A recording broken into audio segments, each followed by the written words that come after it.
Hi, and thanks for logging on to the Daily DVAR Halacha. And here's a brand new halacha for you, and it's for Thursday, 13th day of July, 19th day of Tamuz. We have been telling you the laws about how a person is allowed to make a siyum during the 9 days and thereby eat meat because it's a special Sudas mitzvah. So I want you to know that there is such a thing, and it's not improper. There are people who have a custom that says, I don't eat meat during the 9 days, even at a siyum. I just want you to know that if you're going to invite somebody to your siyum and he says, I don't eat meat during the 9 days, and you're like, it's a siyum. You just come and you eat meat.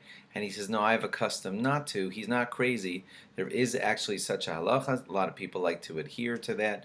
You are allowed to go either way, but I'm just telling you that people who choose not to eat meat during the 9 days are still doing a good thing. They're allowed to do that, and don't consider them wrong.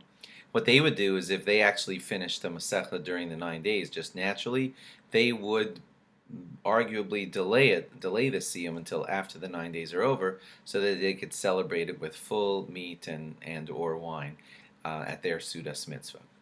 If a person chooses to b'mezid, that means like on purpose, just defy and ignore the whole idea of not eating meat during the 9 days, and just says, I want a hamburger, and I just, too bad, I want a hamburger right now. So that's considered, needless to say, like sinful in that he has demonstrated that the destruction of the Beis Hamikdash is like less meaningful to him, and it's considered a wrong thing to do. I guess that goes without saying, but that how it is listed in halacha. It's considered disdain for the destruction of the Beis Hamikdash. If a person says, "I just want to eat meat," okay, too bad. Now we're moving on to next halacha, and that is that we don't do laundry during the 9 days. We also don't wear freshly laundered clothing during the 9 days. Now, that does not refer to things like socks and underwear. They can be freshly laundered all the time because that's just a cleanliness thing. But the outer things like pants, shirts, skirts, and things like that, they're not supposed to be freshly laundered.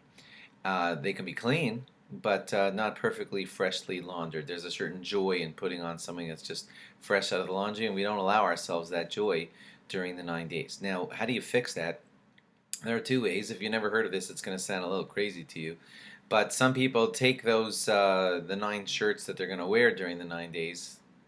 Maybe technically it's 8 because you don't have to do this for your Shabbos shirt. But okay, whatever shirts they're going to wear during the 9 days, they put them on, each one by one by one by one, for a few minutes each before the 9 days, so they're not freshly laundered. That's what some people do.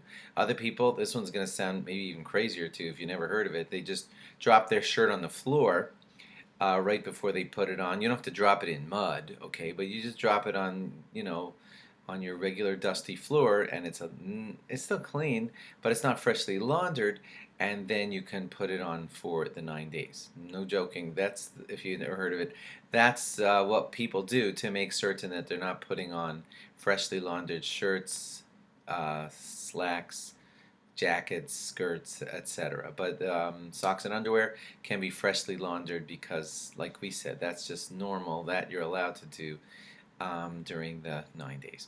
Thanks for logging on, and log on again tomorrow for more. Bye-bye.